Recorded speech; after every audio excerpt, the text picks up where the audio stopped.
Hello दोस्तों, स्वागत है आपका हमारे YouTube चैनल पर। आज की कहानी बहुत ही अच्छी है। नेहा, एक 18 साल की जिंदा दिल लड़की, अपने छोटे से गांव में रहती थी। वह 12वीं कक्षा की छात्रा थी, लेकिन पढ़ाई लिखाई में उसका मन नहीं लगता था। नेहा के पिता का सपना था कि उनकी बेटी एक सरकारी अफसर बने और उनका नाम रोशन करे। वह उसे पढ़ाई में प्रोत्साहित करते, लेकिन नेहा का झुकाव कुछ और ही था। नेहा अपने दोस्तों के साथ मस्ती करने, खेल कूद में वक्त बिताने और गांव की गलियों में बेफिक्र दौड़ने में ज्यादा खुश रहती थी। उसकी यह आदत और खासकर लड़कों जैसे कपड़े पहनना उसके माता पिता को परेशान करता था। वे उसे बार बार समझाने की कोशिश करते कि वह लड़की है और उसे समाज के अनुसार व्यवहार करना चाहिए।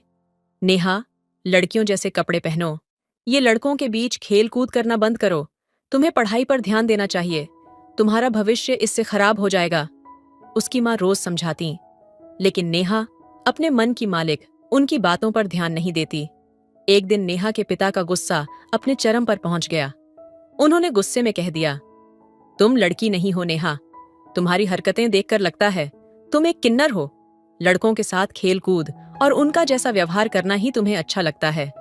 पिता की इस बात ने नेहा के दिल को गहराई तक चोट पहुंचाई। वह रात भर रोती रही। पहली बार उसे महसूस हुआ कि उसके अपने पिता भी उसकी पहचान पर सवाल उठा रहे हैं। उस रात नेहा ने एक फैसला किया।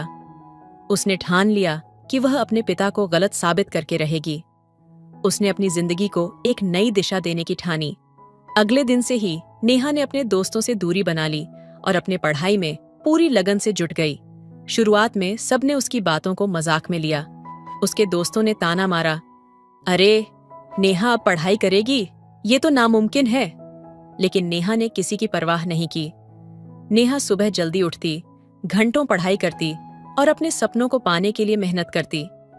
कई बार वह थक जाती, लेकिन उसके पिता की कही वह कड़वी बात उसे हर बार नई ऊर्जा देती। सालों की मेहनत के बाद नेहा ने वह कर दिखाया जो किसी ने सोचा भी नहीं था।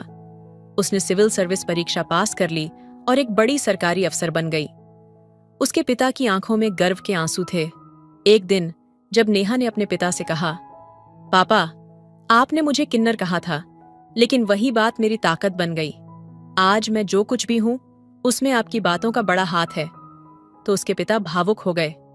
उन्होंने नेहा को गले लगाते हुए कहा, बेटा, तुमने हमें गर्व महसूस करवाया है। मुझसे गलती हुई थी, लेकिन तुमने मुझे गलत साबित कर दिया। ये कहानी मध्य प्रदेश के एक छोटे से गांव की है, जहां एक साधारण सा परिवार रहता था। परिवार में 4 सदस्य थे। पिता रघुवीर, जो मेहनती किसान थे, उनकी पत्नी सुशीला, एक समर्पित गृहिणी, और उनके 2 बच्चे, बड़ी बेटी नेहा और उसका छोटा भाई अंशु। नेहा 18 साल की थी और 12वीं कक्षा में पढ़ रही थी। उसके पिता का सपना था कि वह अपनी बेटी को पढ़ा लिखा कर एक सम्मानित सरकारी अफसर बनाए। उन्होंने अपने जीवन की हर छोटी बड़ी खुशी को ताक पर रखकर यह सपना देखा था। लेकिन नेहा का मन पढ़ाई में नहीं लगता था। उसके हर विषय में नंबर कम आते थे और वह बार बार असफलताओं का सामना करती थी। नेहा का स्वभाव उसके माता पिता के लिए हमेशा चिंता का विषय रहा। वह लड़कों की तरह कपड़े पहनती, उन्हीं के साथ खेलती और उन्हें अपना साथी मानती। गांव के लोग और समाज के पुराने विचार रखने वाले लोग नेहा के इस व्यवहार को टेढ़ी नजरों से देखते थे। नेहा के माता पिता को यह सब सहन करना पड़ता, लेकिन वे उसे बार बार समझाने की कोशिश करते। सुशीला अक्सर नेहा को प्यार से समझाती, बेटी, तुम लड़की हो, समाज लड़कियों से एक अलग उम्मीद रखता है, तुम्हें लड़कियों की तरह रहना चाहिए। लेकिन नेहा का जवाब हमेशा वही होता, माँ, मैं जैसे हूं वैसे ही खुश हूं, मैं खुद को बदलना नहीं चाहती। नेहा के इस स्वभाव के पीछे एक छुपा हुआ दर्द था, जिसे शायद किसी ने महसूस नहीं किया।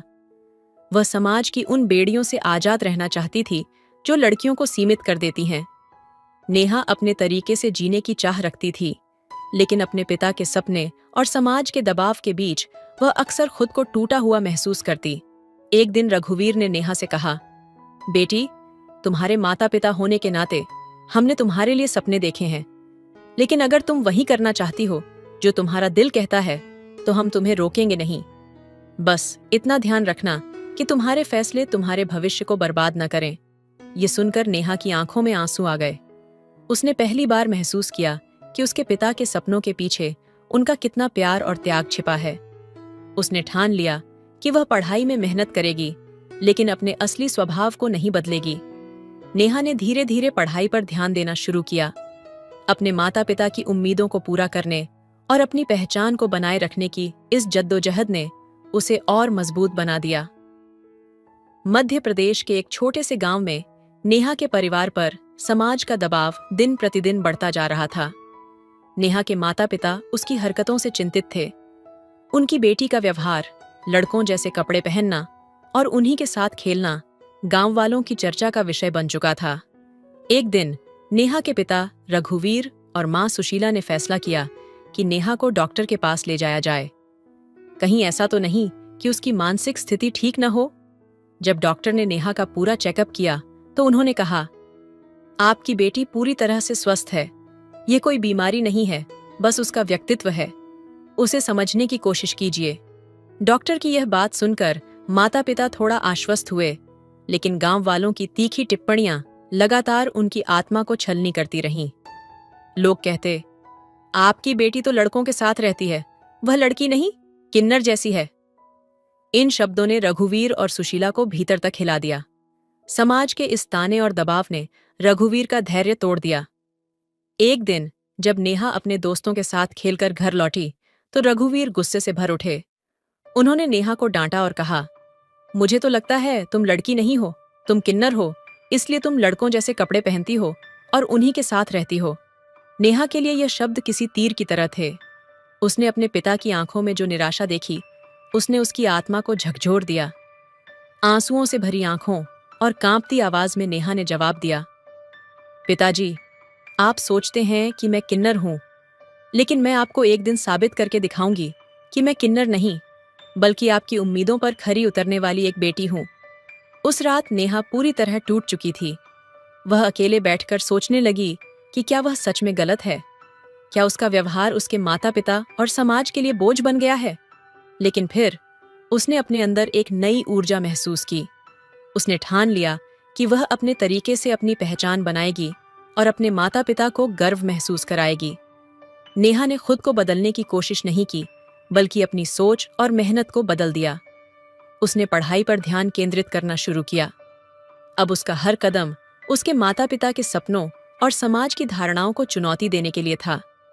नेहा अपने माता पिता के शब्दों से आहत थी, लेकिन उसने हार मानने के बजाय एक निर्णय लिया। उसने अपने मन में ठान लिया कि वह उन्हें दिखाएगी कि वह एक लड़की है और अपनी पहचान और सामर्थ्य को साबित करेगी। दिन बीतते गए। दिवाली का त्योहार आ पहुंचा। गांव में हर जगह रोशनी, पटाखों की आवाज और खुशियों का माहौल था। हर कोई त्योहार की तैयारियों में व्यस्त था, लेकिन इस खुशी के माहौल में नेहा के दिल में कुछ और ही चल रहा था। दिवाली की रात, जब पूरा परिवार त्योहार में व्यस्त था, नेहा अपने कमरे में चली गई। उसकी मां सुशीला उसे बुलाने के लिए कमरे में गईं, लेकिन जैसे ही उन्होंने दरवाजा खोला, नेहा वहां नहीं थी। कमरे का खालीपन देखकर सुशीला का दिल जोर से धड़कने लगा। नेहा, नेहा, कहाँ गई ये लड़की? सुशीला पूरे घर में नेहा को ढूंढने लगी, लेकिन नेहा कहीं नहीं मिली। घबराई हुई सुशीला ने अपने पति रघुवीर को बताया, नेहा घर में नहीं है, मैंने हर जगह देख लिया। रघुवीर के चेहरे पर चिंता की लकीरें उभर आईं। वह तुरंत गांव के उन लड़कों के पास गए जिनके साथ नेहा अक्सर खेला करती थी। उन्होंने हर किसी से पूछा, क्या तुमने नेहा को देखा है? लेकिन सभी का जवाब एक ही था, नहीं चाचा, हमने नेहा को नहीं देखा। नेहा का कोई पता नहीं चलने पर परिवार पर घबराहट का साया छा गया। वे रात भर जागते रहे, उम्मीद करते रहे कि नेहा कहीं आसपास ही होगी और सुबह तक लौट आएगी। लेकिन सुबह हो गई और नेहा का कोई सुराग नहीं मिला। रघुवीर ने सुबह के उजाले में गांव में फिर से नेहा की तलाश शुरू की। उन्होंने हर चौखट पर जाकर पूछा, लेकिन नेहा का कहीं अता पता नहीं था। सुशीला की आंखों में आंसू थे। उन्हें समझ नहीं आ रहा था कि उनकी बेटी कहाँ चली गई और क्यों। अब यह चिंता सिर्फ माता पिता तक सीमित नहीं रही। गांव के लोग भी नेहा की खोज में शामिल हो गए। हर किसी के मन में सवाल था, नेहा कहाँ गई होगी? क्या उसने कुछ गलत कदम उठाया, या फिर वह किसी अनजान जगह पर चली गई? नेहा की अनुपस्थिति ने हर दिल में बेचैनी भर दी। उसकी माँ का रो रो कर बुरा हाल था और रघुवीर अंदर से टूट चुके थे। उन्होंने खुद से कहा, क्या हमने अपनी बेटी को इतना आहत कर दिया कि उसने घर छोड़ दिया? क्या हमारे शब्द उसके लिए इतने कठोर थे कि वह यह सब सह न सकी? लेकिन किसी को नहीं पता था कि नेहा ने यह कदम क्यों उठाया। उसने अपने दिल में क्या ठान रखा था? और सबसे बड़ा सवाल यह था, क्या नेहा लौट कर आएगी? नेहा के अचानक गायब होने से परिवार की दुनिया थम सी गई थी। रघुवीर और सुशीला हर गली, हर चौखट पर अपनी बेटी को ढूंढ चुके थे। जब उनकी हर कोशिश नाकाम रही तो आखिरकार वे थके हारे नजदीकी पुलिस स्टेशन पहुंचे और नेहा की गुमशुदगी की रिपोर्ट दर्ज करवाई। पुलिस तुरंत हरकत में आई। नेहा का मामला अब एक अनजान चुनौती बन गया था।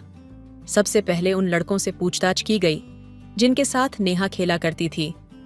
पुलिस एक एक करके हर घर गई, हर लड़के से सवाल किए, लेकिन कोई भी ठोस जानकारी नहीं मिली। हर उत्तर एक बंद दरवाजे जैसा महसूस हुआ। अब पुलिस ने नेहा की कॉल डिटेल निकालनी शुरू की।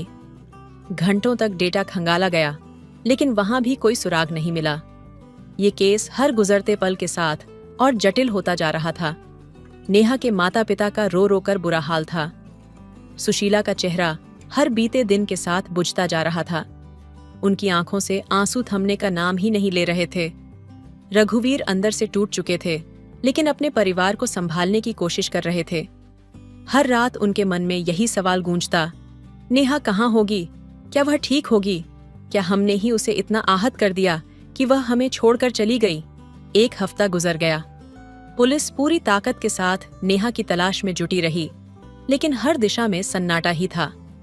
उसके माता पिता की उम्मीदें अब धीमी पड़ने लगी थीं। आखिरकार जब वे दोबारा पुलिस स्टेशन पहुंचे तो वहां के दारोगा ने कहा, जब आपकी बेटी का कोई सुराग मिलेगा तो हम आपको तुरंत सूचित करेंगे। ये शब्द सुनकर भी उनका दर्द कम नहीं हुआ। नेहा का घर लौटने का इंतजार करते हुए 1 और महीना बीत गया। हर गुजरते दिन के साथ उनका दुख गहराता गया। रघुवीर रातों को जागते हुए अपनी बेटी की तस्वीर देखते और सोचते, क्या हमसे कोई गलती हो गई? क्या हमने कभी उसकी बातों को समझने की कोशिश नहीं की? सुशीला के लिए हर सुबह एक नई तकलीफ बन चुकी थी। वह दरवाजे पर बैठी रहती, हर गुजरते इंसान की तरफ उम्मीद भरी नजरों से देखती, जैसे वह कोई खबर लेकर आएगा, लेकिन कोई नहीं आता। इस पूरे समय पुलिस की टीमें हर दिशा में नेहा की तलाश कर रही थीं। गांव और उसके आसपास के इलाकों को खंगाला जा चुका था, लेकिन नेहा का कोई सुराग नहीं मिला। माहौल अब केवल डर और दुख से भरा हुआ था। नेहा की अनुपस्थिति ने घर और गांव दोनों पर एक स्याह छाया डाल दी थी। हर किसी के मन में यही सवाल था, आखिर नेहा कहाँ चली गई और क्या वह कभी वापस आएगी? नेहा के माता पिता की उम्मीद धीरे धीरे मुरझा रही थी। हर दिन उनके दिल में एक नया घाव होता और वे बस एक चुप्पी में जीने लगे थे। रघुवीर और सुशीला हर दिन अपनी बेटी की यादों में खो जाते। एक बार फिर वे पुलिस स्टेशन पहुंचे, लेकिन उनकी उम्मीदें बहुत कम हो चुकी थीं। दारोगा साहब, रघुवीर ने गहरी निराशा के साथ पूछा, क्या हमारी बेटी का कोई सुराग मिला?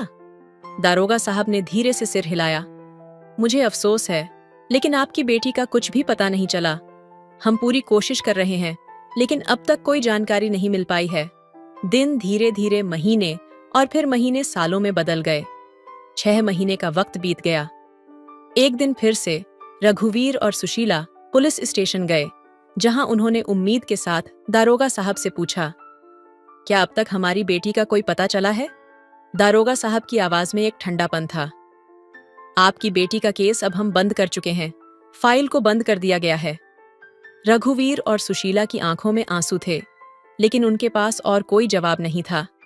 वे चुपचाप स्टेशन से बाहर आ गए, मानो उनकी दुनिया पूरी तरह से थम सी गई थी। उन्होंने सोचा, क्या अब हमें इसे भूल जाना चाहिए? घर लौटते हुए उनके कदम भारी थे। 1 साल गुजर गया और नेहा की यादें धीरे धीरे एक दर्द बनकर उनके दिल में बस गई थीं। लेकिन यह क्या? एक दिन एक चमत्कार हुआ। रघुवीर और सुशीला घर के आंगन में खड़े थे जब उनकी नजरें अचानक दरवाजे पर पड़ीं। उनका दिल धड़कने लगा जब उन्होंने देखा एक लड़की जिसे वे पहचानते थे अचानक उनके सामने खड़ी थी। उनकी बेटी नेहा, जो 1 साल से खो गई थी, अब उनके सामने खड़ी थी। नेहा के हाथ में 1 महीने का बच्चा था और उसके पास एक लड़का भी खड़ा था। यह दृश्य उनके दिलों में एक तूफान सा लाया। सुशीला के होंठ कांपने लगे। वह दौड़ी और नेहा को अपनी बाहों में भर लिया, लेकिन फिर उसकी आंखों में सवाल था। बेटा, ये सब क्या हो रहा है? नेहा की आंखों में एक दर्द और गम था, जैसे वह किसी गहरी जिंदगी की सच्चाइयों से जूझ रही हो। उसने धीरे से अपनी माँ की ओर देखा और कहा, माँ, मैं वो नहीं कर पाई जो आप चाहते थे। उसकी आवाज में ऐसी टूटन थी जिसे सुनकर सुशीला का दिल और भी ज्यादा टूट गया। वह नेहा को समझने की कोशिश करती है, लेकिन वह भी यह समझ नहीं पा रही थी कि उसकी बेटी ने ऐसा कदम क्यों उठाया। नेहा चुपचाप खड़ी रही, अपनी दुनिया में खोई हुई। वह इस वक्त तक नहीं समझ पाई थी कि जिस रास्ते पर वह चली थी वह उसकी पहचान और आत्मसम्मान को किस हद तक बदल चुका था। नेहा अपनी माँ के पास खड़ी थी। उसकी आंखों में गहरी उदासी थी, जैसे उसके दिल के कई राज अब सामने आने वाले हों। उसने धीमे से कहा, माँ, पापा ने एक बार मुझे कहा था कि मैं लड़की नहीं हूं। उन्होंने कहा था कि मैं तो किन्नर हूं और इसीलिए मैं लड़कों के साथ रहती हूं, लड़कों जैसे कपड़े पहनती हूं। वह शब्द मेरे दिल में गहरे उतर गए थे। नेहा की आवाज में दर्द था, लेकिन साथ ही एक ठान लिया हुआ जज्बा भी। मैंने यह साबित करने के लिए यह कदम उठाया कि मैं एक लड़की हूं और मुझे किसी के समझाने की जरूरत नहीं है। उसकी माँ की आंखों में आश्चर्य और गुस्सा था, लेकिन वह चुप थी। नेहा ने जारी रखा, यह बच्चा मेरा है और यह लड़का, ये मेरा पति है। मैंने उससे कोर्ट मैरिज की है। उसकी माँ ने देखा, यह सच था। उसने बच्चे को अपनी गोद में उठा लिया और उसकी आंखों में आंसू थे, लेकिन इन आंसुओं में अब सच्चाई और प्यार था। बेटा, मुझे तुमसे कोई शिकायत नहीं है, माँ ने धीरे से कहा। तुमने जो भी किया वह तुम्हारा अधिकार था, लेकिन मुझे यह सोचने का मौका दो, तुम दोनों को हम अपना लेंगे। नेहा ने अपनी माँ के शब्दों को सुना और उसकी आंखों में एक सुकून आ गया। वह बहुत समय से यही सुनना चाहती थी, लेकिन यह सुनकर उसकी पूरी दुनिया बदल गई थी। उसने एक गहरी सांस ली और अपनी माँ के पास बैठ गई। नेहा के पिता की आंखों में अब आंसू थे। वह अपने ही किए पर पछता रहे थे। वह अपनी बेटी के पास आकर खड़े हो गए और उनकी आवाज कांप रही थी। बेटा, मुझे माफ कर दो। मैंने बिना वजह तुम्हारे ऊपर शक किया। मैं जानता हूं कि तुम्हारे साथ ऐसा करना नहीं चाहिए था। नेहा ने एक पल के लिए अपने पिता की ओर देखा और फिर उसकी आंखों में समझ और ममता का एक अदृश्य बंधन बन गया। पापा, मुझे अब भी आप पर यकीन है। आप मेरी दुनिया हो और मैं हमेशा आपकी बेटी रहूंगी। हम सब एक साथ हैं, यही काफी है, उसकी माँ ने कहा और नेहा को अपने गले से लगा लिया। लेकिन इस घटना के बाद एक सवाल अब भी बाकी था। क्या यह समाज कभी अपने बच्चों को बिना किसी दबाव या शक के देख पाएगा? क्या हम कभी उन शब्दों के असर को समझ पाएंगे जो हम अपने बच्चों पर बिना सोच समझ के कहते हैं? इस कहानी का उद्देश्य यही है कि कभी भी किसी के प्रति शक और अनावश्यक दबाव न डालें, क्योंकि आप नहीं जानते कि आपकी एक छोटी सी बात किसी के दिल में क्या असर डाल सकती है और वह क्या कदम उठा सकता है जो आपके लिए शायद समझ में ना आए, लेकिन उसकी जिंदगी के लिए अहम हो। यह कहानी हमें कई महत्वपूर्ण बातें सिखाती है जो हमारे जीवन में सकारात्मक बदलाव ला सकती हैं। इन सिक्खों को संक्षेप में इस प्रकार समझा जा सकता है, अपनी पहचान को स्वीकारें। कहानी यह बताती है कि हर व्यक्ति की अपनी एक अलग पहचान होती है, जिसे हमें समझने और स्वीकारने की आवश्यकता है। नेहा ने अपनी पहचान के साथ संघर्ष किया, लेकिन जब उसने खुद को स्वीकार किया तो उसकी जिंदगी में शांति और समझ आई। हमें अपनी असलियत को समझने और उसे स्वीकारने का साहस रखना चाहिए। समाज के दबाव से ऊपर उठें। समाज के बनाए गए नियम और धारणाओं से परे जाकर हमें खुद की शर्तों पर जीने का हक है। किसी को भी यह अधिकार नहीं है कि वह हमें हमारी पहचान और जीवन के तरीके को लेकर जज करे। हमें खुद पर यकीन रखना चाहिए और अपनी राह खुद चुननी चाहिए। परिवार का समर्थन और प्यार।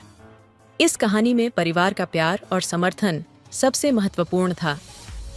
जब नेहा के माता पिता ने अपनी बेटी को बिना शर्त स्वीकार किया तो वह अपनी जिंदगी को सही दिशा में आगे बढ़ा पाई। यह हमें यह सिखाता है कि परिवार की समझ और सहानुभूति जीवन के कठिन समय में सबसे बड़ी ताकत बन सकती है। माफी और समझ की अहमियत।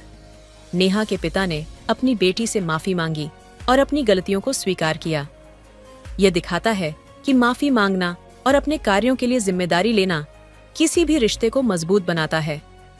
हमें अपनी गलतियों को स्वीकार करके माफी मांगने का साहस रखना चाहिए ताकि रिश्ते में विश्वास और समझ बनी रहे। शब्दों की ताकत। कहानी में यह भी सिखाया गया है कि हमारे शब्दों का दूसरों पर गहरा असर हो सकता है। हमें कभी भी किसी को नीचा दिखाने या बिना सोच समझे कोई बात नहीं करनी चाहिए। शब्दों का चुनाव हमेशा समझदारी से करना चाहिए क्योंकि वे किसी की आत्मा को छू सकते हैं या उसे चोट पहुंचा सकते हैं। ये कहानी हमें यह सिखाती है कि हमें अपने बच्चों, परिवार और समाज के लोगों को बिना किसी पूर्वाग्रह के समझना चाहिए। उनकी पहचान और निर्णयों को सम्मान देना चाहिए क्योंकि हम कभी नहीं जान सकते कि हमारी एक छोटी सी बात किसी के जीवन को कैसे प्रभावित कर सकती है। तो दोस्तों, आपको यह कहानी कैसी लगी कमेंट करके जरूर बताएं। मिलते हैं अगले कहानी में, तब तक अपना ख्याल रखिए। धन्यवाद। हेलो दोस्तों, स्वागत है आपका हमारे YouTube चैनल पर। आज की कहानी बहुत ही दिलचस्प है। वह एक सुबह की यात्रा थी जब दिव्या अपनी रोज की यात्रा के लिए ट्रेन में सवार हुई। भीड़-भाड़ के बावजूद वह अपने आप को शांत रखने की कोशिश कर रही थी, लेकिन अचानक सामने वाले सीट पर बैठा युवक उसकी नजरों में आ गया। वह लड़का, जो बहुत ही आकर्षक और स्मार्ट दिखता था, बार-बार उसकी ओर देख रहा था और हल्की सी मुस्कान के साथ उसकी तरफ इशारा कर रहा था। दिव्या थोड़ी अचंभित हुई, लेकिन उसके दिल में हलचल मच गई। उसकी मुस्कान ने जैसे उसे जादू सा किया था। धीरे धीरे दोनों की आंखों का मिलना बढ़ने लगा। दिव्या ने भी उसे मुस्कुराते हुए जवाब दिया। ऐसा लग रहा था जैसे दोनों एक दूसरे के ख्यालों में खो चुके थे। कुछ देर बाद लड़के ने धीरे से अपनी बात शुरू की। क्या आप अक्सर इस रूट पर सफर करती हैं? दिव्या ने सिर झुकाते हुए हल्के से कहा। जी हाँ, रोज। लेकिन आप? मैं भी रोज ही आता हूं, लेकिन आज आपका चेहरा कुछ खास लग रहा था, लड़के ने कहा, और उसकी आंखों में एक चमक थी जैसे वह सच में कुछ महसूस कर रहा हो। इस छोटे से संवाद ने दोनों को और करीब ला दिया। बातें धीरे धीरे बढ़ने लगीं। ट्रेन के हर स्टेशन पर उनकी मुलाकात और बातचीत गहरी होती जा रही थी। एक दूसरे के बारे में जानने की उत्सुकता बढ़ने लगी थी। दिव्या ने महसूस किया कि उसका दिल तेजी से धड़कने लगा था। लड़का, जिसका नाम आदित्य था, उसे अपने सपनों की तरह महसूस होने लगा। क्या आप जानते हैं, कभी कभी हमें अपनी जिंदगी के सबसे खूबसूरत लम्हे अचानक ही मिल जाते हैं, आदित्य ने मुस्कुराते हुए कहा। दिव्या ने चौंकते हुए जवाब दिया। आपका क्या मतलब है? आदित्य ने उसकी ओर देखा। मेरा मतलब है, आज जब आप मुझसे बात कर रही हैं तो ऐसा लगता है जैसे सब कुछ सही हो गया है, जैसे यह रास्ता मेरे लिए खास है। दिव्या का दिल एक खुशी से भर गया। कुछ पल की चुप्पी के बाद उसने कहा, मुझे भी लगता है कुछ खास है। आपसे मिलकर अच्छा लगा। समय के साथ दोनों की मुलाकातें बढ़ने लगीं। हर दिन ट्रेन में मिलने का इंतजार रहता और हर दिन वे एक दूसरे से और भी गहरे जुड़ते जाते। उनकी बातचीत और मुस्कानें एक दूसरे के दिल में प्यार के बीज बोने लगीं। और फिर एक दिन आदित्य ने दिव्या से कह दिया, क्या तुम मेरे साथ इस यात्रा को हमेशा के लिए करना चाहोगी? दिव्या की आंखों में आंसू थे, लेकिन वो खुशी के थे। उसने हाँ कहा और दोनों के दिलों में उस ट्रेन की सवारी ने अपनी एक नई शुरुआत की थी। प्यार की सवारी। समय बीतता गया और आदित्य और दिव्या की मुलाकातों ने एक नई दिशा ले ली। हर सुबह की ट्रेन यात्रा अब एक खास इंतजार बन गई थी। दोनों के बीच अब न सिर्फ हल्की फुल्की बातें होती थीं, बल्कि एक दूसरे के दिलों में गहरे राज भी पलने लगे थे।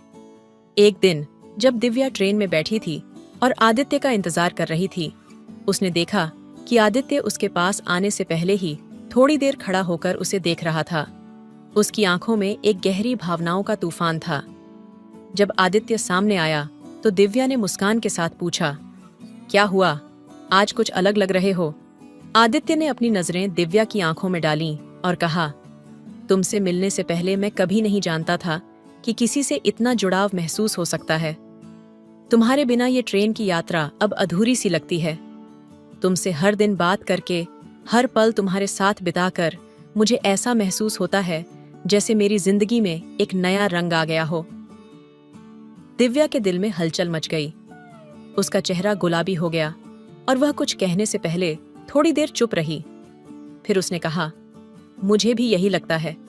तुम्हारे साथ ये सफर और भी खूबसूरत लगने लगा है। जैसे हमारी बातें, हमारी मुस्कान, सब कुछ बहुत खास है।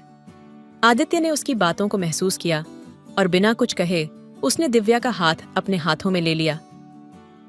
दिव्या के दिल की धड़कनें तेज हो गईं। उसका मन कह रहा था कि वह आदित्य के साथ हमेशा के लिए इस सफर पर जाना चाहती है, लेकिन वह डर भी रही थी। डर था कि क्या यह प्यार सच में हमेशा के लिए रहेगा। आदित्य ने दिव्या के हाथों को कसकर पकड़ा और कहा, दिव्या, मैं जानता हूं कि तुम डर रही हो, लेकिन मैं तुमसे एक वादा करता हूं, मैं तुमसे कभी दूर नहीं जाऊंगा। जितनी गहराई से तुम मुझसे जुड़ी हो, मैं भी तुम्हारे साथ उतनी ही गहराई से जुड़ चुका हूं। हम दोनों के बीच यह प्यार, ये रिश्ते की बंधन, ये सफर कभी खत्म नहीं होगा। दिव्या ने उसकी आंखों में गहराई से देखा और धीरे से कहा, मैं भी यही चाहती हूं आदित्य, इस प्यार को हमेशा के लिए महसूस करना। फिर एक दिन आदित्य ने दिव्या को एक खास जगह पर ले जाने का फैसला किया। ट्रेन के सफर के बाद वह उसे एक पार्क में ले गया, जहां दोनों शांत वातावरण में एक दूसरे के साथ समय बिता सकते थे। आदित्य ने दिव्या के सामने घुटने टेकते हुए कहा, दिव्या, क्या तुम मेरी जिंदगी का हिस्सा बनोगी? क्या तुम मेरे साथ हमेशा के लिए इस सफर पर चलोगी? दिव्या की आंखों में आंसू थे, लेकिन यह खुशी के आंसू थे। उसने हाँ कहा और आदित्य के गले लग गई। उस पल में दोनों का प्यार और भी गहरा हो गया। उनके दिल एक दूसरे के लिए धड़क रहे थे और ट्रेन के सफर से शुरू हुई यह कहानी अब दोनों के जीवन का सबसे अहम हिस्सा बन चुकी थी। अब उनकी मुलाकातें और बातचीत सिर्फ ट्रेन में नहीं, बल्कि हर मोड़ पर एक दूसरे के साथ होती थीं। दोनों ने एक दूसरे का हाथ थामा और हर दिन नए सपनों और खुशियों के साथ अपने प्यार की नई मंजिलों को तय किया। समय के साथ आदित्य और दिव्या का रिश्ता और भी गहरा हो गया। दोनों के बीच की समझ, एक दूसरे के प्रति विश्वास और प्यार अब हर पल महसूस होने लगा था। ट्रेन में उनकी मुलाकातें अब किसी खूबसूरत दिन का हिस्सा बन चुकी थीं, लेकिन अब उनका प्यार सिर्फ वहां तक सीमित नहीं था। वे एक दूसरे के जीवन में पूरी तरह से समाहित हो गए थे। एक शाम जब आदित्य और दिव्या एक कैफे में बैठे थे, आदित्य ने अचानक दिव्या से कहा, तुम जानते हो दिव्या, जब से तुम मेरी जिंदगी में आई हो, तब से मुझे किसी और चीज की जरूरत नहीं रही। मेरा दिल अब पूरी तरह से तुम्हारा है। तुम्हारे बिना तो जैसे मेरा अस्तित्व ही अधूरा सा लगता है। दिव्या ने उसकी बातों को सुना और उसकी आंखों में एक हल्की सी मुस्कान तैर गई। तुमसे मिलकर मुझे ऐसा लगता है जैसे मेरी सारी खोई हुई खुशियां वापस मिल गई हैं, जैसे जीवन ने मुझे एक नई शुरुआत दी हो, दिव्या ने कहा और आदित्य के हाथ को हल्का सा पकड़ लिया। दोनों के बीच चुप्पी थी, लेकिन वह चुप्पी अब बोझिल नहीं, बल्कि आरामदायक और प्यार से भरी हुई थी। फिर आदित्य ने एक गहरी सांस लेते हुए कहा, क्या तुम सोचती हो कि हम दोनों के बीच यह प्यार हमेशा के लिए रहेगा? दिव्या ने उसकी आंखों में देखा और उसके दिल ने तुरंत जवाब दिया, हाँ, मैं जानती हूं कि यह प्यार कभी खत्म नहीं होगा। हम दोनों एक दूसरे के लिए बने हैं। आदित्य ने दिव्या का हाथ मजबूती से पकड़ा और उसे अपने पास खींच लिया। तुमसे एक सवाल पूछूं? बिल्कुल, दिव्या ने हल्की सी मुस्कान के साथ कहा। क्या तुम मेरे साथ अपनी पूरी जिंदगी बिताना चाहोगी? क्या तुम मेरे साथ एक नई यात्रा की शुरुआत करना चाहोगी, जिसमें हम दोनों हमेशा एक दूसरे के साथ हों? आदित्य ने उसके आंखों में गहरी नजर डालते हुए पूछा। दिव्या का दिल तेजी से धड़कने लगा। यह वह पल था जिसका वह इंतजार कर रही थी। उसने बिना किसी हिचकिचाहट के जवाब दिया, हाँ आदित्य, मैं तुम्हारे साथ अपना पूरा जीवन बिताना चाहती हूं। आदित्य के चेहरे पर एक विशाल मुस्कान फैल गई। उसने दिव्या को अपनी बाहों में लपेट लिया और उसे कसकर अपने पास खींच लिया। वह महसूस कर रहा था कि यह वह लम्हा था जो उन्होंने हमेशा के लिए चाहा था। इस दिन के बाद आदित्य और दिव्या ने अपनी जिंदगी की सबसे खूबसूरत शुरुआत की। एक दूसरे के साथ बिताए हर पल ने उनके रिश्ते को और भी मजबूत किया। वे एक दूसरे के सपनों का हिस्सा बन गए थे और उनकी यात्रा अब कभी खत्म नहीं होने वाली थी। हर दिन एक नया सपना, एक नई खुशी लेकर आता था। कुछ महीने बाद आदित्य ने दिव्या के लिए एक और बड़ा कदम उठाया। उसने दिव्या को एक खूबसूरत जगह पर ले जाकर एक इम्प्रेसिव तरीके से उसे प्रपोज किया। दिव्या, तुम्हारे बिना मेरी जिंदगी कुछ भी नहीं है। क्या तुम मेरी जिंदगी की सबसे बड़ी खुशी बनोगी? आदित्य ने अपनी आंखों में विश्वास और प्यार की गहरी भावना के साथ कहा। दिव्या की आंखों में आंसू थे, लेकिन वह खुशी के थे। उसने कहा, हाँ आदित्य, मैं हमेशा तुम्हारे साथ रहूंगी।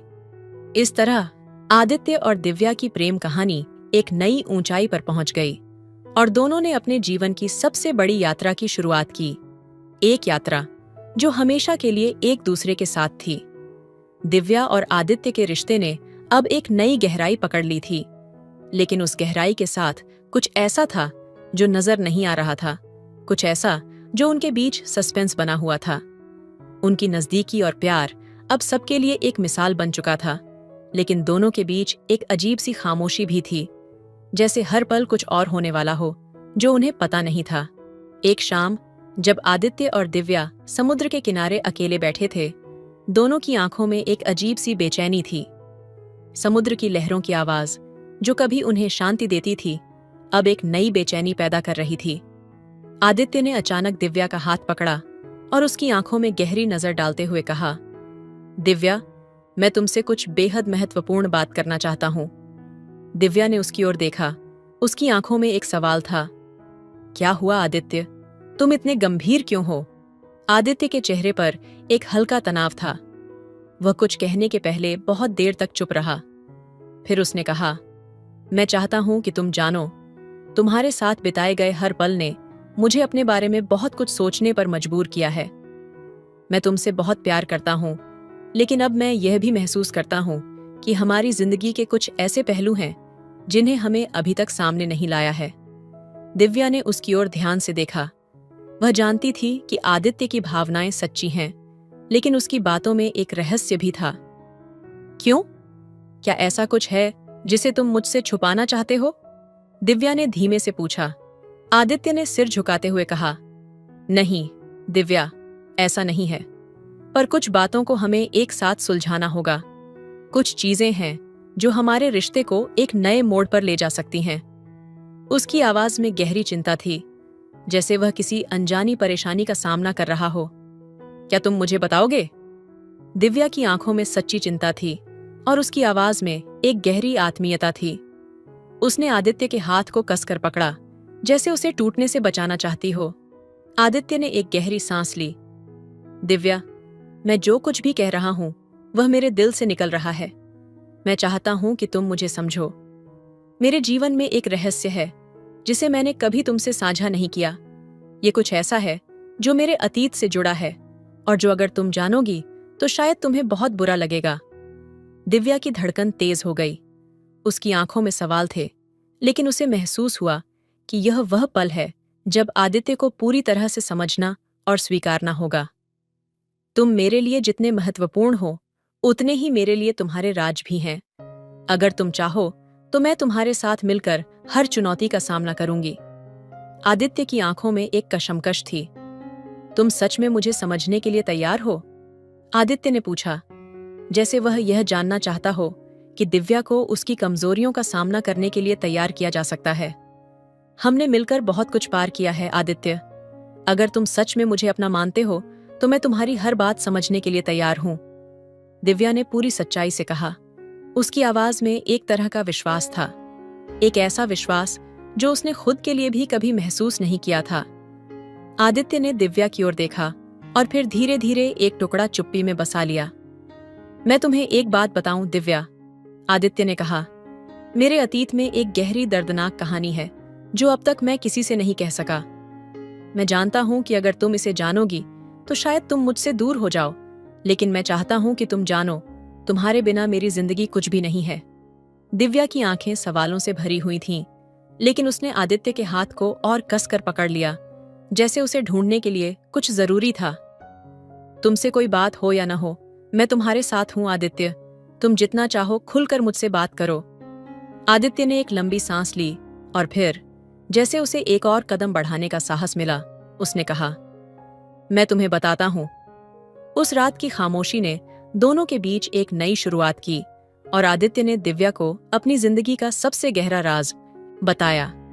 वह राज जिसने उनके रिश्ते को एक नई राह पर डाल दिया। लेकिन सवाल यह था, क्या दिव्या इस राज के बाद आदित्य से और भी ज्यादा प्यार करेगी या वह उसे दूर कर देगी? दिव्या और आदित्य के बीच एक अजीब सा सन्नाटा था, जैसे दोनों के बीच एक कांच की दीवार खड़ी हो। समुद्र के किनारे, जहां उनकी बातचीत अक्सर प्यार और सपनों से भरी होती थी, वहां आज एक अलग ही खामोशी थी।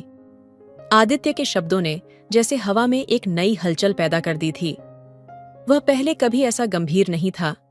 दिव्या के दिल की धड़कन तेज हो गई थी और एक अजीब सा सस्पेंस उसकी आत्मा में गहरे उतरने लगा था। आदित्य ने एक और लंबी सांस ली। फिर उसकी आंखों में कुछ छुपा हुआ था, कुछ ऐसा जिसे वह कभी जाहिर नहीं करना चाहता था, लेकिन आज वह उसे खोलने के लिए मजबूर था। दिव्या, उसने धीरे से कहा, मुझे तुमसे एक बहुत बड़ी बात करनी है जो मैंने कभी किसी से नहीं साझा की। तुमसे यह कहना मेरे लिए सबसे कठिन होगा, लेकिन अब मैं खुद को इससे जुदा नहीं रख सकता। दिव्या ने उसकी बातों को गंभीरता से सुना और फिर पूछा, क्या है आदित्य? क्या तुम मुझसे कुछ छुपा रहे हो? आदित्य ने एक पल के लिए अपनी नजरें झुका ली, फिर एक गहरी सांस लेकर कहा, मेरे अतीत में कुछ ऐसा है जो मेरी पूरी जिंदगी बदल चुका है, और मैं डरता हूं कि अगर तुम इसे जानोगी तो तुम मुझसे दूर चली जाओगी। दिव्या ने उसके शब्दों को पूरी तरह से समझने की कोशिश की। उसकी आवाज में न सिर्फ प्यार था, बल्कि एक गहरी चिंता भी थी। आदित्य, हम दोनों ने एक दूसरे से बहुत कुछ सीखा है। तुम्हारा अतीत तुम्हारा हिस्सा है, और मैं चाहती हूं कि तुम मुझे अपनी पूरी कहानी बताओ, ताकि हम दोनों एक दूसरे को सही से समझ सकें। आदित्य ने कुछ देर चुप रहकर उसकी ओर देखा, जैसे वह खुद को तैयार कर रहा हो। फिर उसने धीरे से कहना शुरू किया, दिव्या, मैं कभी वह आदमी नहीं था जो तुम्हें अब नजर आता है। मैं एक बेहद मुश्किल और खतरनाक दुनिया से निकला हूं, और कभी सोच भी नहीं सकता था कि मेरा जीवन इतना बदल जाएगा। मैं एक ऐसे काम में शामिल था जिसे मैं अपनी जिंदगी का सबसे बड़ा अंधेरा मानता था। दिव्या की आंखों में सवाल था, लेकिन उसकी आवाज में एक विश्वास था। क्या तुम मुझे यह सब समझा रहे हो आदित्य? क्या तुम एक बार फिर वही सब कर रहे हो? आदित्य ने उसके सवाल का जवाब देने से पहले एक लंबी खामोशी बनाई। नहीं दिव्या, मैं अब वह आदमी नहीं हूं। वह सब खत्म हो चुका है। लेकिन जब मैं तुम्हारे पास आया तो मुझे लगा जैसे मैं अपने अतीत को छोड़ चुका हूं और तुम ही मेरी नई शुरुआत हो। दिव्या को अब समझ में आ रहा था कि आदित्य की चुप्पी में कितनी गहरी तड़प और दर्द था। तुम्हारा अतीत तुम्हारे साथ रहेगा आदित्य, लेकिन वो अतीत कभी भी तुम्हारी जिंदगी में वापसी नहीं करेगा, क्योंकि तुम अब मेरे साथ हो और हम दोनों का भविष्य एक साथ है। आदित्य ने उसकी बातों को महसूस किया और फिर उसे अपनी ओर खींच लिया। दिव्या, क्या तुम सच में मेरे साथ इस अंधेरे अतीत को अपने जीवन का हिस्सा बनाओगी? हम दोनों का भविष्य साफ है आदित्य, और हम दोनों ने अपने अतीत से निकलकर एक नई शुरुआत की है। हम जो भी करेंगे हम एक दूसरे के साथ करेंगे। दिव्या ने ठान लिया और उसके गले लग गई। लेकिन कहानी यहां खत्म नहीं होती। ठीक उसी वक्त आदित्य के फोन की घंटी बजी। एक अनजाना नंबर था। आदित्य ने बिना किसी सवाल के फोन उठाया, और जैसे ही वह सुनने लगा उसका चेहरा सफेद पड़ गया। क्या? ये कैसे हो सकता है? उसने बुदबुदाया। दिव्या ने घबराई हुई आवाज में पूछा, क्या हुआ आदित्य? तुम ठीक हो? आदित्य ने फोन रखते हुए धीरे से कहा, दिव्या, वह अतीत अब वो मेरे पीछे नहीं छोड़ेगा, और मुझे लगता है वह हमारे पास आ रहा है। दिव्या का दिल तेजी से धड़कने लगा। वह समझ गई कि आदित्य का अतीत सिर्फ उसका नहीं, अब उनका भी हिस्सा बनने वाला था, और अब उन्हें इस खतरनाक अतीत से लड़ना था। लेकिन क्या वे साथ मिलकर इस अतीत को मात दे पाएंगे? क्या उनका प्यार इस संकट से पार पा सकेगा? यह एक ऐसा सवाल था जिसका जवाब उन्हें खुद ही ढूंढना था। कहानी अब एक नई दिशा में मोड़ लेने वाली थी, और दोनों के लिए यह सबसे कठिन लेकिन रोमांचक सफर था। तो दोस्तों, आपको यह कहानी कैसी लगी कमेंट में जरूर बताएं। हेलो दोस्तों, स्वागत है आपका हमारे YouTube चैनल पर। आज की कहानी बहुत ही दिलचस्प है, इसे लास्ट तक जरूर सुनिएगा। बहुत ज्यादा मजा आने वाला है। शहर की लोकल बसें हमेशा भीड़ से भरी रहती थीं, लेकिन आज की सुबह कुछ अलग थी। बस में सुई डालने तक की जगह नहीं थी। हर तरफ लोग धक्का मुक्की कर रहे थे। किसी के हाथ में ऑफिस की फाइलें थीं, तो किसी के हाथ में सब्जियों का झोला। अर्जुन, एक साधारण सा लड़का, खिड़की के पास वाली सीट पर बैठा था। उसकी आंखें बाहर की ओर टिकी थीं, लेकिन दिमाग कहीं और भटक रहा था। तभी अचानक बस के अगले स्टॉप पर एक लड़की अंदर आई। उसका चेहरा बेहद खूबसूरत और मासूम था, लेकिन उसके चेहरे पर हल्की परेशानी साफ झलक रही थी। वो चारों तरफ सीट ढूंढने लगी, लेकिन कहीं जगह नहीं थी। क्या मैं यहाँ बैठ सकती हूँ? लड़की ने अर्जुन की तरफ देखकर हल्की मुस्कान के साथ पूछा। अर्जुन थोड़ी देर के लिए अचंभित रह गया। उसने थोड़ा सरक कर जगह बनाई। लड़की ने बैठते हुए धीरे से कहा, थैंक यू। उनकी बातों की शुरुआत सिर्फ हेलो और आप कहाँ जा रहे हैं तक सीमित थी, लेकिन जब बस अचानक एक ब्रेक लगाती, लड़की अर्जुन से सट जाती। दोनों थोड़े असहज हो जाते, लेकिन इस असहजता में भी एक अलग सी गर्माहट थी। अर्जुन ने हिम्मत करके पूछा, आप रोज इस बस में सफर करती हैं? लड़की ने मुस्कुराते हुए जवाब दिया, हाँ, लेकिन इतनी भीड़ में सफर करना बड़ा मुश्किल है। आज आपकी वजह से थोड़ा आराम मिला। कुछ समय बाद अचानक बस में हलचल मच गई। किसी की जेब कट गई थी। सब एक दूसरे पर शक करने लगे। अर्जुन ने देखा कि लड़की थोड़ा घबरा रही थी। उसने धीरे से पूछा, सब ठीक है? लड़की ने कहा, हाँ, बस ऐसे माहौल में अजीब सा लगता है। अर्जुन ने उसे भरोसा दिलाते हुए कहा, घबराइए मत, मैं हूं ना। इस एक वाक्य में ऐसा अपनापन था जिसने लड़की को सहज कर दिया। बस अपनी रफ्तार से चल रही थी, लेकिन अर्जुन और उस लड़की के बीच की दूरी धीरे धीरे कम हो रही थी। दोनों ने एक दूसरे के बारे में बातें करना शुरू किया। अर्जुन को पता चला कि उसका नाम आर्या है और वह एक कॉलेज स्टूडेंट है। जब उनका स्टॉप आया तो आर्या ने मुस्कुराते हुए कहा, आज आपसे मिलकर बहुत अच्छा लगा। अर्जुन के पास कुछ कहने के लिए शब्द नहीं थे, लेकिन उसकी आंखों में एक चमक थी। अगले दिन फिर वही बस, वही भीड़, लेकिन इस बार अर्जुन को इंतजार था आर्या का। और जब आर्या आई तो उसने मुस्कुराते हुए कहा, आज तो खड़े होने की भी जगह नहीं है। अर्जुन ने झट से अपनी सीट पर उसे बैठने का इशारा किया। धीरे धीरे उनकी मुलाकातें बढ़ने लगीं, और एक दिन भीड़ से भरी उसी बस में जब दोनों खामोशी से खिड़की के बाहर देख रहे थे, अर्जुन ने धीरे से कहा, शायद इस भीड़ में तुम्हारा मिलना ही मेरी सबसे बड़ी खुशी है। आर्या ने मुस्कुराकर कहा, और शायद इस भीड़ में तुम्हारे बिना सफर करना अब मुमकिन नहीं। और इस तरह एक खचाखच भरी बस में शुरू हुई कहानी ने दोनों के दिलों में हमेशा के लिए जगह बना ली। अर्जुन और आर्या की मुलाकातें अब रोज का हिस्सा बन चुकी थीं, लेकिन जैसे जैसे उनके बीच का रिश्ता गहराता गया, अर्जुन के मन में एक अजीब सी बेचैनी बढ़ने लगी। उसे लगता था कि सब कुछ बहुत जल्दी हो रहा है, और कहीं न कहीं इस रिश्ते में कुछ ऐसा था जो सामान्य नहीं लग रहा था। एक शाम जब दोनों बस में खिड़की के पास बैठे थे, आर्या का फोन बार बार बज रहा था। उसने जल्दी से फोन काट दिया और अर्जुन की ओर देखकर मुस्कुराई। अर्जुन ने कुछ पूछने की कोशिश की, लेकिन आर्या ने टाल दिया। कौन था? अर्जुन ने आखिरकार पूछ ही लिया। आर्या ने हल्के स्वर में कहा, कोई खास नहीं, बस एक दोस्त। लेकिन उसकी आवाज में कुछ ऐसा था जो अर्जुन को खटक गया।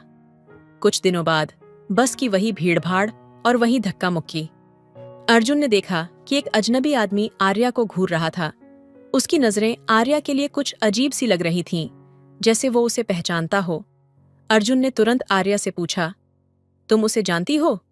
आर्या ने घबराते हुए कहा, नहीं, नहीं तो। अर्जुन का मन इस बात को मानने को तैयार नहीं था।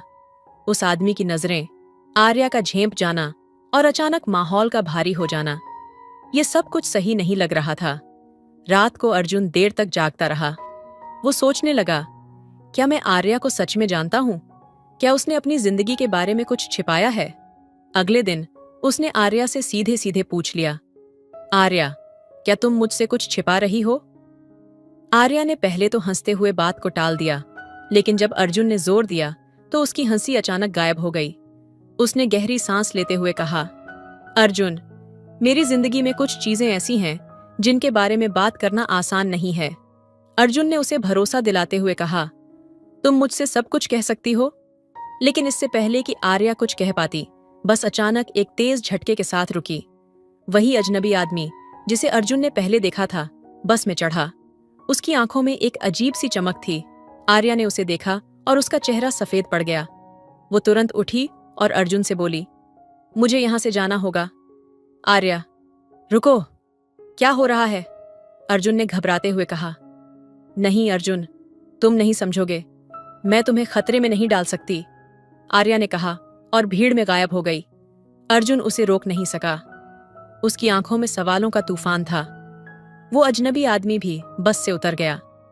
अर्जुन ने खिड़की से देखा कि वो आदमी आर्या का पीछा कर रहा था।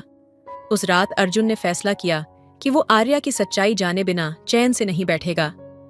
लेकिन क्या उसकी ये जिज्ञासा उसे अंधेरी राहों की ओर ले जाएगी, या वो आर्या को बचा पाएगा उस रहस्यमयी साए से जो उसके पीछे लगा था?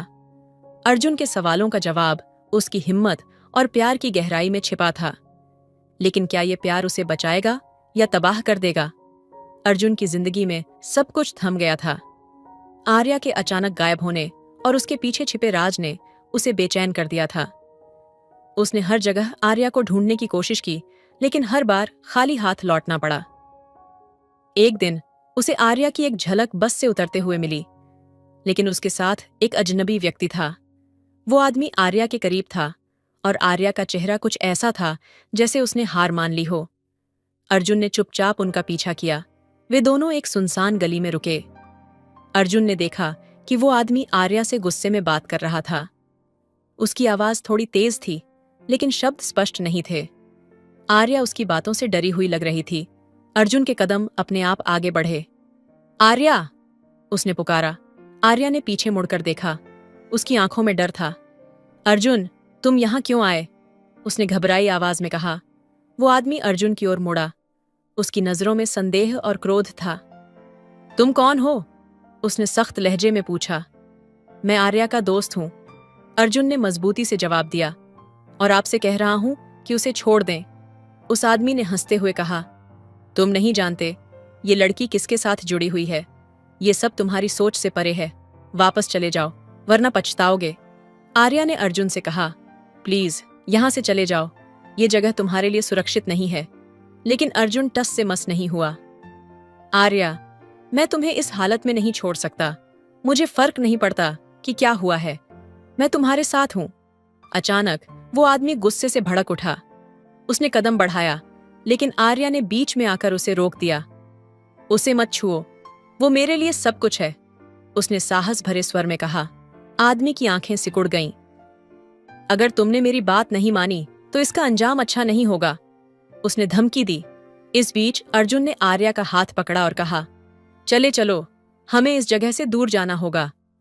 दोनों दौड़ते हुए उस गली से निकल गए। सुनसान रास्तों और अंधेरे गलियों के बीच भागते हुए अर्जुन ने आर्या से कहा, अब बताओ आखिर क्या हो रहा है? आर्या ने रूंधे हुए स्वर में कहा, अर्जुन, मैं चाहती थी कि तुम मेरी जिंदगी में शामिल ना हो, लेकिन अब सब कुछ बिगड़ चुका है। वो आदमी मेरे अतीत का हिस्सा है। मैंने एक बार गलती की थी और अब उसकी कीमत चुका रही हूं। अर्जुन ने उसका हाथ कसकर पकड़ा और कहा, तुम्हारा अतीत चाहे जो भी हो, मैं तुम्हें इससे बाहर निकालूंगा। तुम्हें इस डर के साए में और नहीं जीने दूंगा।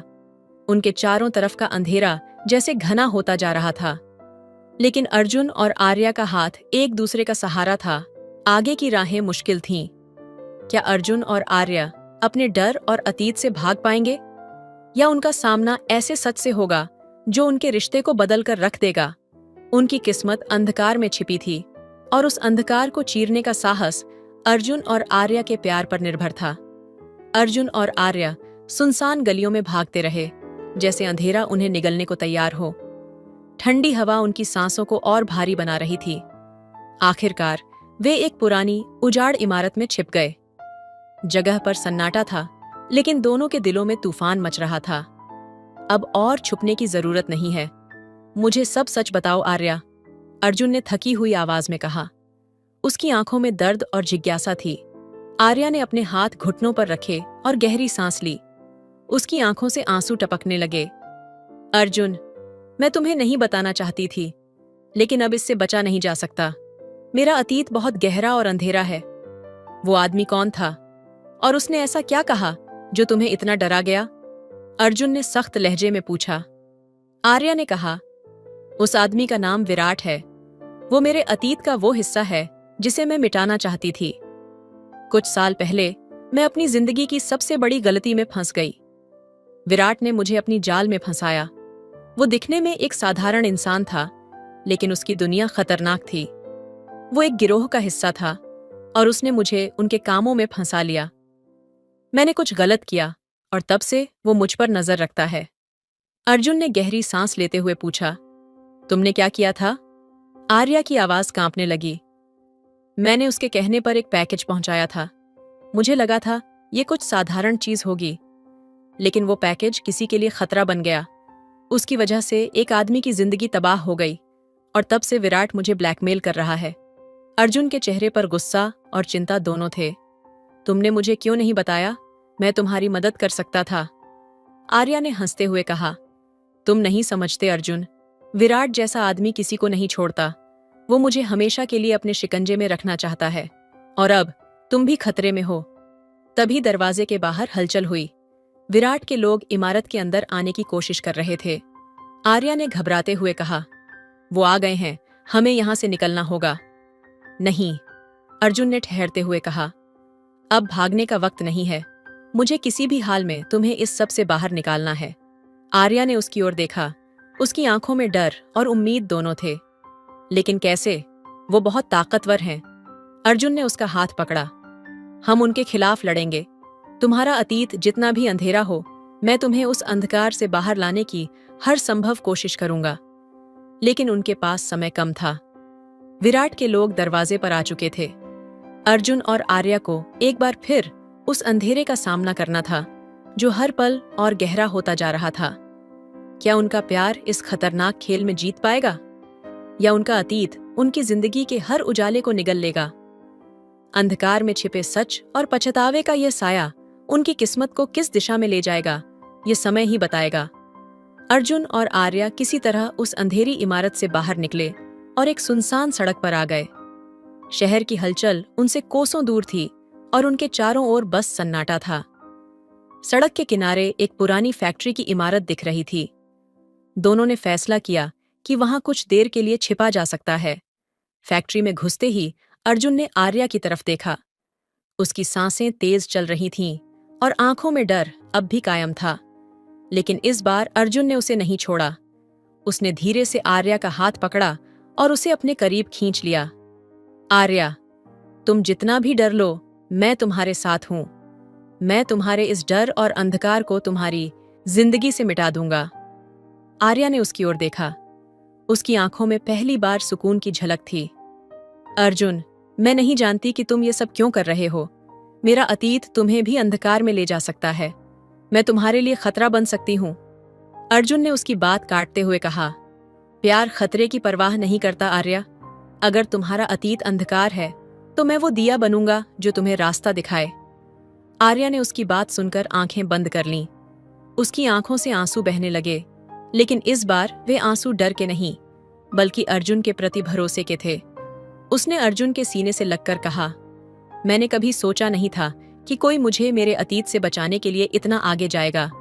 अर्जुन ने उसके चेहरे को अपने हाथों में लिया और कहा, तुम्हें बचाना मेरा फैसला नहीं है आर्या, ये मेरी जिम्मेदारी है। उनकी नजदीकियां बढ़ने लगीं। दोनों के बीच की खामोशी भी एक दूसरे को सहला रही थी। अर्जुन ने अपने होंठ आर्या के माथे पर रखे और वो पल उनके लिए सब कुछ बदलने वाला था। लेकिन इस गर्मजोशी और प्यार के बीच खतरा अब भी मंडरा रहा था। बाहर फैक्ट्री के गेट पर हल्की आहट सुनाई दी। विराट के लोग वहां तक पहुंच चुके थे। अर्जुन ने आर्या को इशारा किया कि वो चुप रहे। दोनों छिपने के लिए एक कोने में चले गए। अर्जुन ने धीरे से कहा, डरो मत, मैं तुम्हें कुछ नहीं होने दूंगा। आर्या ने धीरे से कहा, अर्जुन, अगर हम आज बच भी गए तो क्या हमारा कल सुरक्षित होगा? विराट हमें कभी नहीं छोड़ेगा। अर्जुन ने उसकी आंखों में देखते हुए कहा, हमारा कल हमारा प्यार तय करेगा, न कि विराट का डर। तभी फैक्ट्री के अंदर भारी कदमों की आवाज गूंजने लगी। वो पल ऐसा था जहां उनकी धड़कनें तेज थीं, लेकिन प्यार की गर्मी ने उन्हें मजबूती दी। क्या अर्जुन और आर्या इस अंधेरे से निकल पाएंगे, या उनका प्यार भी इस साजिश का शिकार हो जाएगा? उनका भविष्य अब उनकी हिम्मत और एक दूसरे पर भरोसे पर टिका था। तो दोस्तों, आपको यह स्टोरी कैसी लगी? कमेंट करके ज़रूर बताएं। मिलते हैं अगली कहानी में, तब तक के लिए धन्यवाद। हेलो दोस्तों, स्वागत है आपका हमारे YouTube चैनल पर। आज की कहानी बहुत ही दिलचस्प है, प्लीज इसे लास्ट तक सुनिएगा।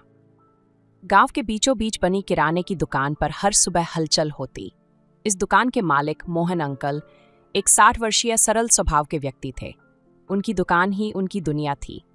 वे हर किसी से बड़ी ही आत्मीयता से बात करते, लेकिन उनकी आंखों में एक गहरी उदासी झलकती थी जिसे शायद ही कोई समझ पाता। राधा आंटी, जो हाल ही में विधवा हुई थीं, अक्सर मोहन अंकल की दुकान पर आतीं। उनकी उम्र 50 के आसपास थी। वे हमेशा सफ़ेद साड़ी में रहतीं और आंखों में एक खालीपन लिए दुकान पर ज़रूरी सामान लेने आतीं। मोहन अंकल हमेशा उनकी सहायता करते और ना कहे उनका मनपसंद सामान उनके बैग में रख देते। एक दिन बारिश हो रही थी। राधा आंटी छतरी लेकर दुकान पर आईं, लेकिन तेज हवा ने उनकी छतरी छीन ली। मोहन अंकल ने देखा और तुरंत दुकान के बाहर आकर उन्हें अपनी छतरी में ले आए। आंटी जी, इस बारिश में भीग जाएंगी, अंदर आ जाइए, उन्होंने कहा। राधा आंटी ने हल्की मुस्कान के साथ कहा, धन्यवाद मोहन जी, आप हमेशा इतना ख्याल रखते हैं। उस दिन पहली बार दोनों ने एक दूसरे से अपने दिल की बातें की। राधा ने अपनी अकेलेपन की कहानी सुनाई और मोहन ने अपनी। धीरे धीरे ये बातचीत रोज का सिलसिला बन गई। मोहन अंकल का मन अब दुकान में नहीं, राधा आंटी की राह तकने में लगता। वहीं राधा आंटी के चेहरे पर भी नई चमक दिखने लगी। दोनों ने महसूस किया कि वे एक दूसरे के सहारे अपनी अधूरी जिंदगी को पूरा कर सकते हैं। एक शाम मोहन अंकल ने राधा आंटी को चाय पर बुलाया।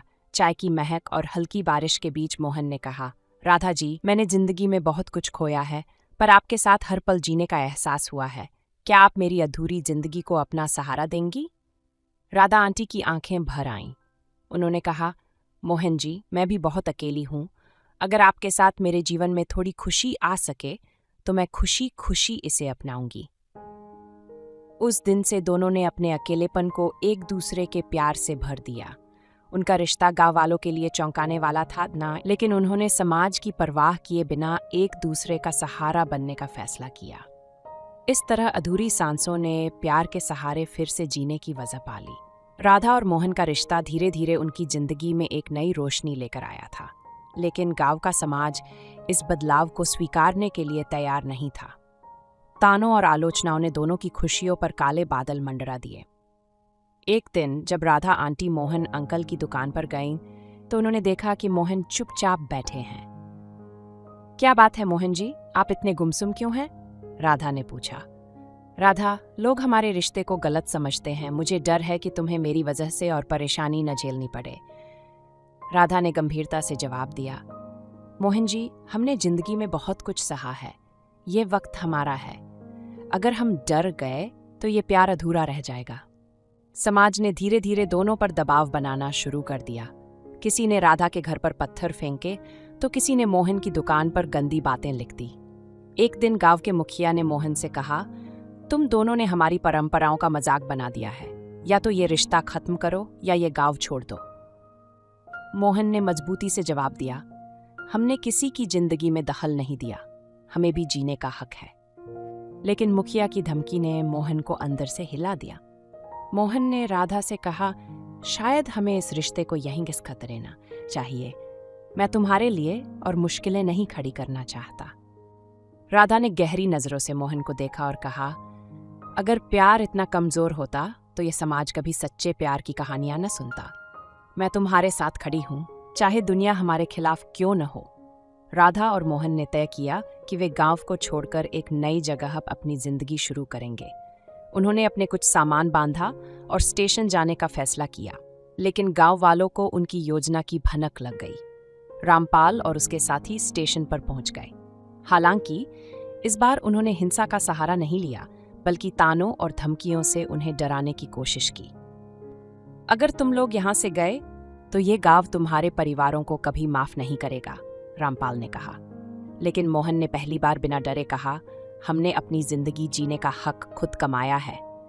अगर तुम हमें रोकना चाहते हो तो यह तुम्हारी कमजोरी है, हमारी नहीं। राधा और मोहन ने ट्रेन पकड़ ली। उन्होंने पीछे मुड़कर नहीं देखा।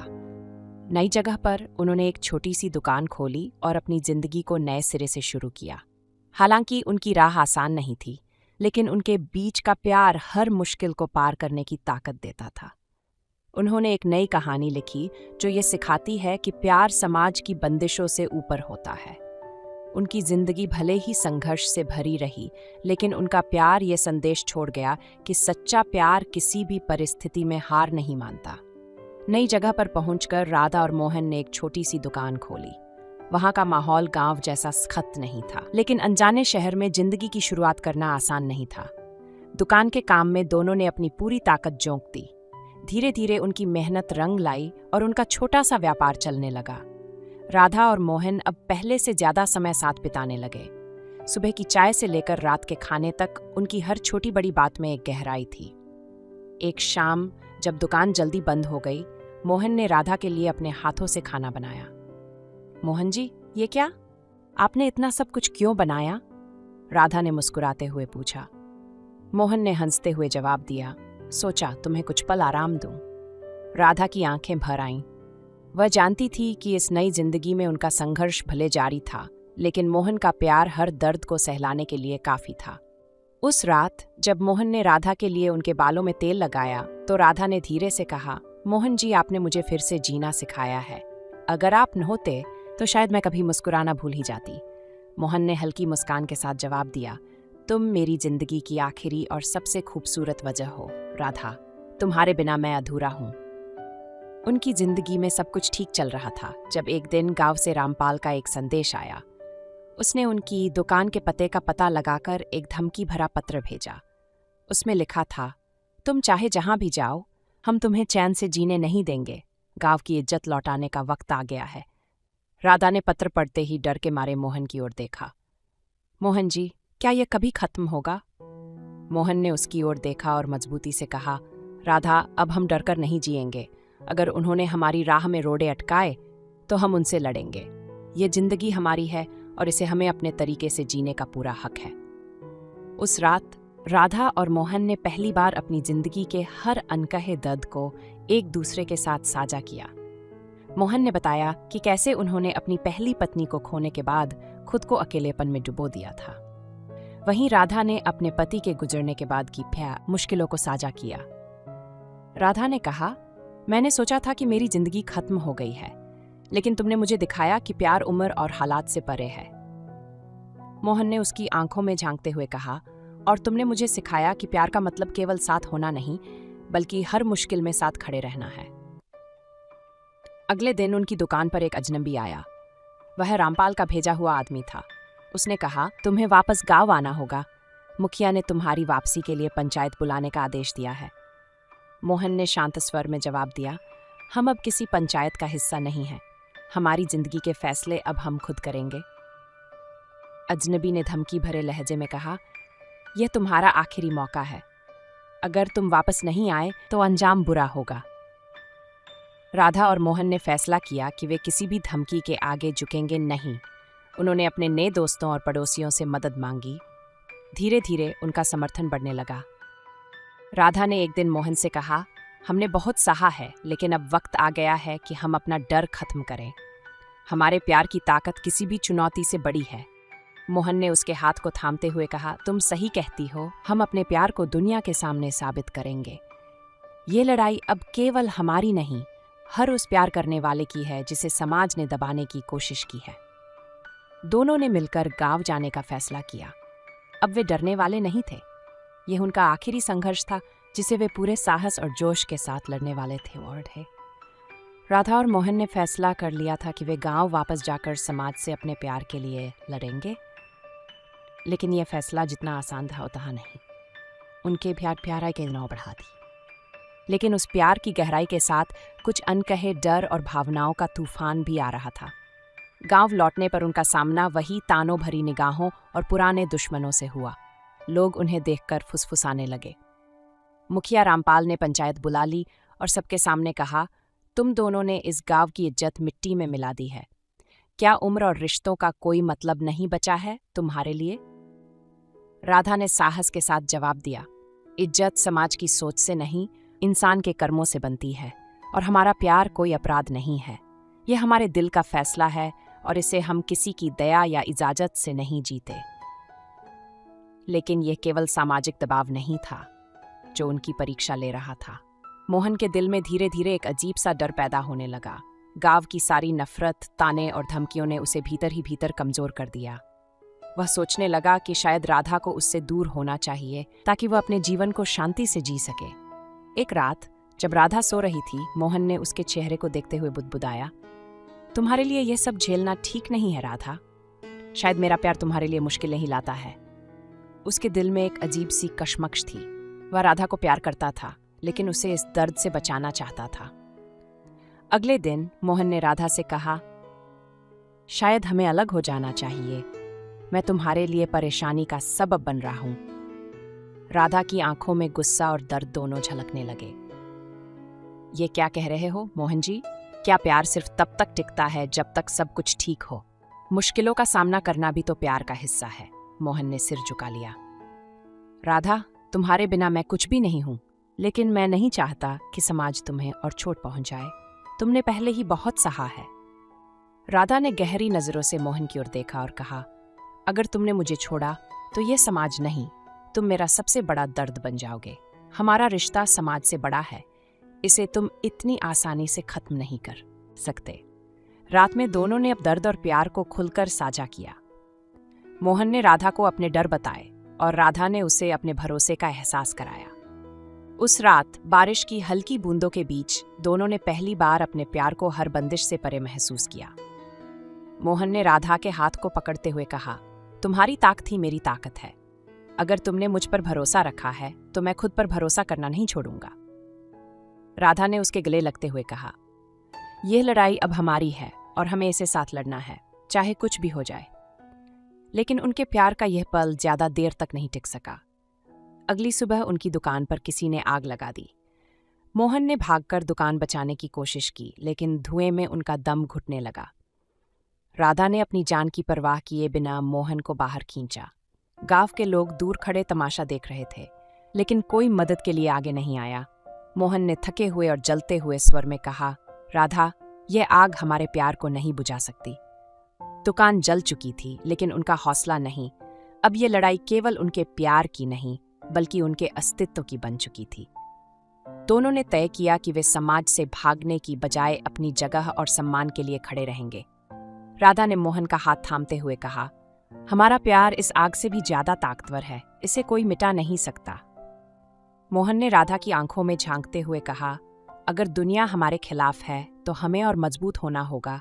ये आग हमारी परीक्षा है राधा, और मैं कसम खाता हूं हम इसे जीतेंगे।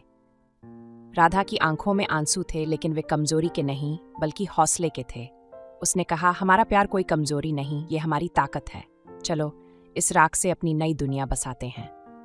उस रात जब पूरा गांव सोया हुआ था, राधा और मोहन ने जल चुकी दुकान के पास एक दिया जलाया।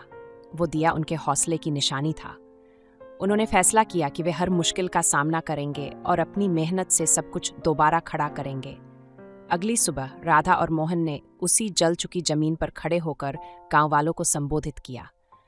मोहन ने दृढ़ता से कहा, अगर हमारे प्यार को गलत समझा गया है तो हम इसे सही साबित करेंगे। हमारी दुकान जल सकती है, लेकिन हमारे सपने नहीं। हम फिर से शुरुआत करेंगे और ये आग हमारे लिए प्रेरणा बनेगी। राधा ने भी अपनी आवाज में साहस भरते हुए कहा, हमें किसी की दया नहीं चाहिए। हमारा प्यार और हमारी मेहनत हमें वो सब वापस दिलाएगी जो हमने खोया है। उनकी आवाज में जोश था और उनकी आंखों में विश्वास। धीरे धीरे गांव के कुछ लोग उनके पास आए और मदद का हाथ बढ़ाया। यही शुरुआत थी उनके नए सफर की। आग ने उनके सपनों को खाक करने की कोशिश की थी, लेकिन अब वे उस राख से अपने नए सपनों को आकार देने जा रहे थे। उनका प्यार जो कभी अकेला था, अब पूरे गांव की ताकत बन रहा था। गांव वालों की मदद के बावजूद धीरे धीरे मोहन और राधा के इरादों के खिलाफ साजिशें पनपने लगीं। कुछ लोगों को उनकी बढ़ती नजदीकियां और समाज के बंधनों को तोड़ने का साहस खटकने लगा। एक रात जब राधा और मोहन अपनी टूटी दुकान की मरम्मत में लगे थे, अचानक हवा में एक अजीब सी बेचैनी छा गई। किसी ने राधा के परिवार को उनके खिलाफ भड़काया। राधा के पिता अपने लोगों के साथ दुकान पर पहुंचे। उनकी आंखों में गुस्सा और लहजे में कड़वाहट थी। राधा, तुमने हमारे सम्मान को मिट्टी में मिला दिया है। उनके शब्द तलवार की तरह राधा के दिल में उतर गए। मोहन ने शांत लेकिन मजबूती से जवाब दिया, प्यार अगर इज्जत को मिट्टी में मिलाता है तो शायद आपकी इज्जत सही मायनों में बनी ही नहीं थी। राधा के पिता के चेहरे पर गुस्से की लकीरें गहरी हो गईं। उन्होंने मोहन को धमकी दी, अगर तुमने राधा से दूर रहना नहीं सीखा तो इसके अंजाम बहुत बुरे होंगे। राधा ने बीच में कदम रखते हुए कहा, पिताजी, अगर आप मेरे प्यार को समझ नहीं सकते तो मैं आपकी इस इज्जत के लिए अपना जीवन कुर्बान नहीं कर सकती। मोहन ही मेरा सच है और मैं उसके साथ हर मुश्किल झेलने के लिए तैयार हूं। लेकिन इस इकरार के बाद दोनों के रिश्ते में अजीब सी खामोशी घर करने लगी। राधा के दिल में अपने परिवार की नफरत की पीड़ा थी और मोहन को लगने लगा कि उनका प्यार शायद हर बंधन तोड़ने की ताकत नहीं रखता। एक रात चांदनी में बैठकर मोहन ने कहा, राधा, तुम्हें अपने परिवार की नफरत सहनी पड़ रही है। क्या मैं तुम्हारे जीवन में अंधेरा लेकर आया हूं? राधा ने धीरे से उसके हाथ पर अपना हाथ रखा और कहा, तुम अंधेरा नहीं हो मोहन, लेकिन शायद हमारा प्यार इस समाज के लिए बहुत बड़ा सवाल है जिसका जवाब ये देने को तैयार नहीं। दोनों की आंखों में आंसू थे लेकिन शब्द चुप थे। ये वही प्यार था जिसने उन्हें आग से बचाया था, लेकिन अब वही प्यार एक जख्म बन रहा था। तो दोस्तों, आपको ये कहानी कैसी लगी कमेंट करके जरूर बताएं। मिलते हैं अगली कहानी में, तब तक के लिए धन्यवाद।